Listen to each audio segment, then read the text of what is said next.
Hello students, today we are going to study the synchronous data transmission.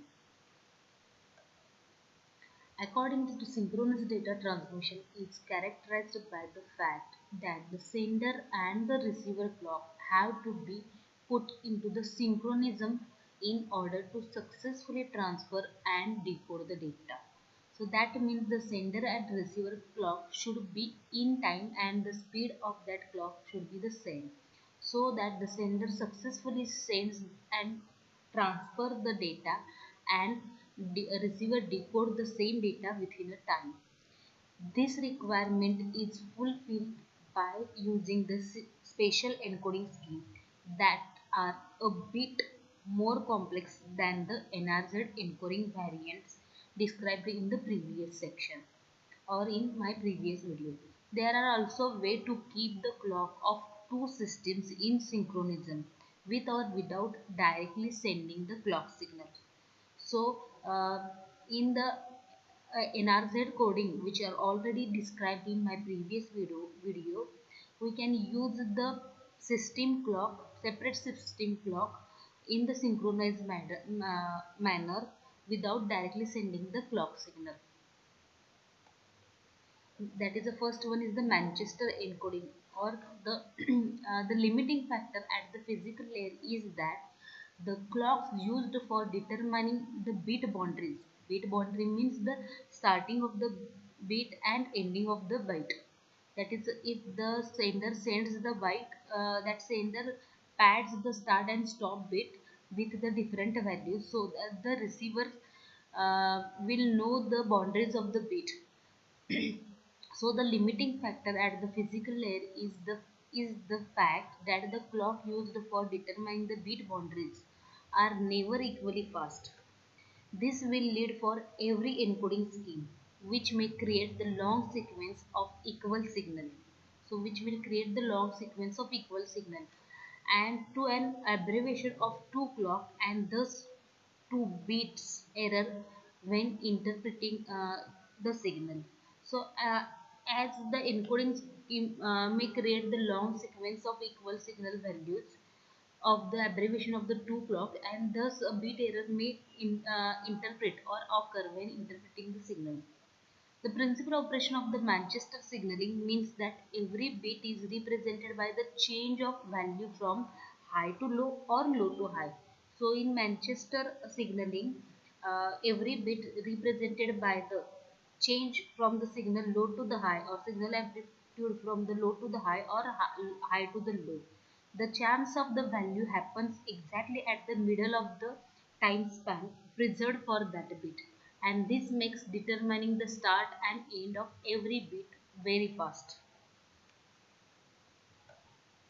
The following encoding conversion has been accepted for the Manchester encoding. The logic, that is data physical signal, true means low to the high, that is signal amplitude or digital data amplitude starting from the low to the high, so it becomes true.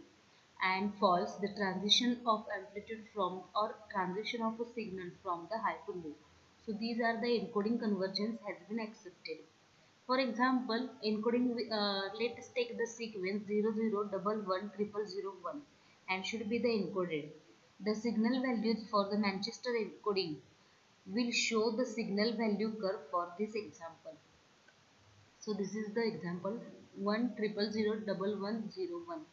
So if you compare this code Manchester code with non-return to zero encoding or variants, you will notice that for a given signaling rate, only half of the bit rate can be achieved,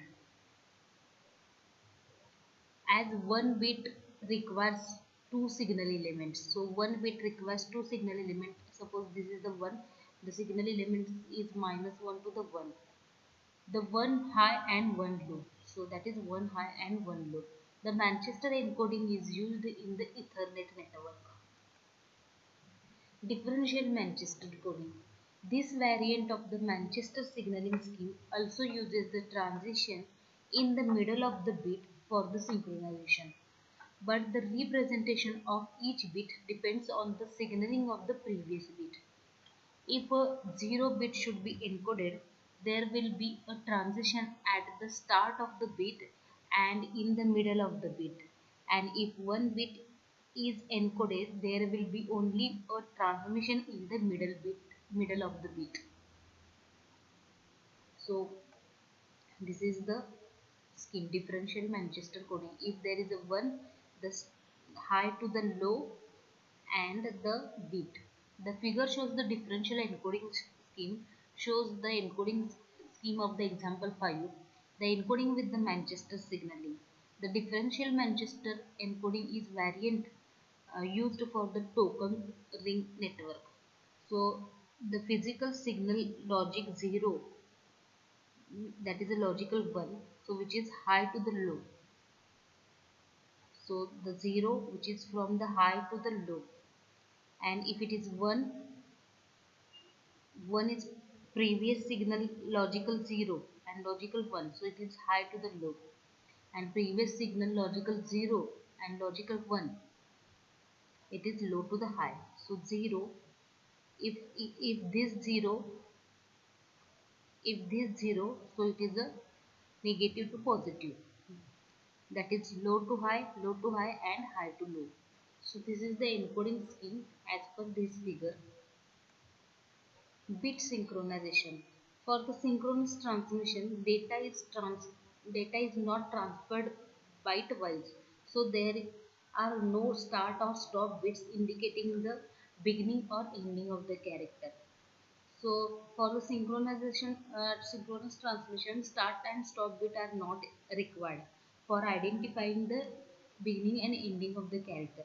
Instead of, there is a continuous stream of bits which have to be split up into the bytes. So streams should be split up into the bytes. Therefore, the receiver has to sample the received data in right instant and the sender and receiver's clocks have to be kept in synchronized state. As the main task lies in the synchronizing the sender and receiver clock, the bit synchronization is also called as a clock synchronization. So it is a clock synchronization. So in this, the first method is the clock encoding. In the most self-evident way to accomplish the clock synchronization is to send the clock signal to the receiver. So whatever the clock signal is used at the transmitter, the same clock signal should be sent to the receiver side. So the synchronization will be done. And this is done by adding the signal of a local clock to the encoded signal of bit stream, resulting in the bipolar encoded signal which the receiver will have to interrupt. By using the bipolar encoding, it is necessary to create an additional transmission line just for a clock signal. So for clock encoding, the one additional line is used in the bipolar encoding so that the sender clock and receiver clock can be synchronized. Each bit span of the bipolar signal is divided in the middle by signal shift of the clock. So as signal is shift, so that clock signal is uh, divided in the middle by the signal shift. So there are two possible values for each bit span, high to the 0 and low to the 0, denoting the logical 1 and logical 0. So if high to the signal is from the high to the 0, it denoting the logical 1, and signal is from low to the 0, it denoting the logical 0. The received signal will contain the enough information for the encoder as it can determine the length of a bit by guaranteed signal change at the end of each bit, and it can be determined the literal value by distinguishing between a positive or negative signal in the first half of the bit time. In there is a good example describing the bipolar clock encoding. So this is the bipolar clock encoding of a signal of a transmitter clock is added to a bit stream should be transmitted. The resultant signal is the bipolar clock. So this is the bit stream transmitted, and if this bit stream is splitted, the transmitted clock. So this is the transmitted clock. This is the bipolar encoded transmitted clock. So if it is 1, so logic is 1 to 0. So the bipolar encoded is 1 high to the low, high to the 0, and next for the next 0 it is from negative to the positive pulse. Again for the 0 it is from the negative to the positive pulse. Again for triple one, so positive to 0, positive to 0, positive to 0. Again for this 0 it is from the negative to the 0. Again for the 1, so it is for the 1 to 0.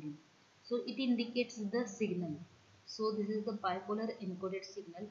This positive to 0 represents the logical 1 and negative to the 0 represents the logical 0. Extract a call at the clock at the receiver. So by using this and this clock we can use. So this is the split phase.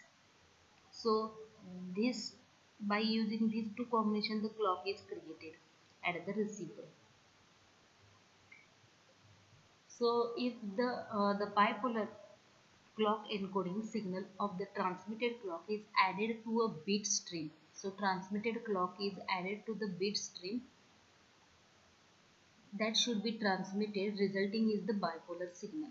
The continuous clock signal that can be extracted in order to encoding the bit stream.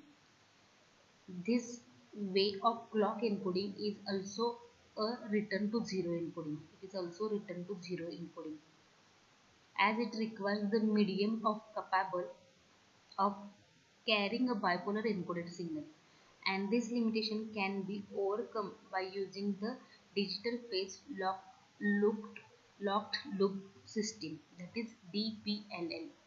So this is the received data, but it is phase shifted signal by using the bipolar encoded clock signal. So this signal is this data or this limitation can be overcome by using the digital phase locked loop. So next system is the digital phase locked loop. The main idea of digital phase locked loop is is that the receiver clock is reasonably accurate and should be resynchronized with the sender's clock whenever possible. So this is the first main idea of the DPLL. So that is the receiver clock it should be the resynchronized with the sender clock whenever possible. Unlike the direct clock encoding, there is a no direct transmission of the clock signal, but it is possible to extract the clock information from the received data signal. So, uh, already in the last system, there is a direct clock encoding. There is a no direct transmission of the clock signal, but it is possible to extract whatever the received signal or received information. We can extract the clock information. It is important that there are enough bit transmission in the received data stream which indicate the bit boundaries. So by using the received data stream, we can indicate the bit boundaries and make it possible to deduct the duration of the bit time, as well as enabling the clock controller to reset the clock to a less diverged signal. So we can deduct the duration of the bit stream, as well as we can control the clock controller to reset the clock. This can be ensured by using the bit scrambler, which removes the long sequence of the zeros and ones. So in my further video, we are going to check the scrambler and unscrambler. Scrambler and unscrambler is used to remove the long sequence of the zeros and ones. So by scrambling the data, the long duration sequence of ones and zero can be changed. So scramble done the scrambling of the information, and unscrambler used to recover that information. But a more convenient way is to use an encoding scheme which ensures the sufficient number of bit transmission, like the Manchester coding. Suppose assume a system structure like described in the figure, that is digital phase locked loop structure FMC, in the next slide, where you have the digital clock which will have a sampling frequency that is at least 32 times high as bit rate of the incoming signal. So the sampling frequency should be the greater than the incoming signal. This clock feeds its signal to the DPLL which also gets received a bit stream. So as this much clock applied to the DPLL, so which also gets the received bit stream. The bit encoder encodes the bit stream and feeds it to the receiver shift register. So encoded signal is fed to the receiver shift register where the serial to parallel transmission can be done, and this clock signal for this shift register comes from the DPLL. So for the requirement of the clock signal to the shift register, it can be applied the same clock which is used at the DPLL. The digital phase locked loop has the two inputs. The first input is the system clock which provides the signal to the DPLL as well defined frequency, and the other input is the received bit stream where every bit has at least one bit transmission from the 0 to 1 or from the 1 to 0. So this is the figure. This transmission is either around the after around 16 clock signals at the end of the bit time, in which case it will be ignored after the around 32 clock signals. So after the 32 clock signals, the bit stream change, in which it makes the middle of the bit time, that is for like a Manchester encoding, and will always occur. If clock are in synchronization, there will be 32 clock signals between the two bit middles, and DPLL will feed the next signal after exactly 32 clock signals to the shift register. So this is the figure where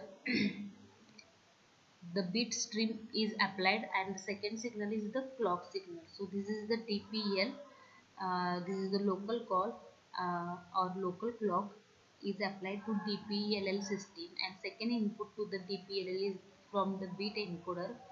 All these signals, DPLL signals, sends the bit stream after 16 shift or clock signals to the SIPO. So SIPO converts that signal to the parallel output.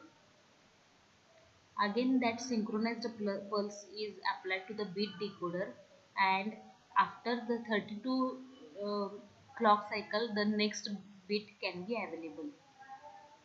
At the receiver side, the reverse process can be done. This is the Manchester encoding for the clock signal. We already checked. So this is the bit stream and this is the transmitter clock, and this is the phase Manchester encoded signal where phase is shifted at the middle phase of the bit stream, and this is the extracted clock signal which is extracted from the received data, and this is the received data signal. In the above figure uses the Manchester encoding to encode the transmitter clock signal in the bit stream without adding the additional polarities to be transferred signal. The clock signal can be extracted by using the digital phase locked loop.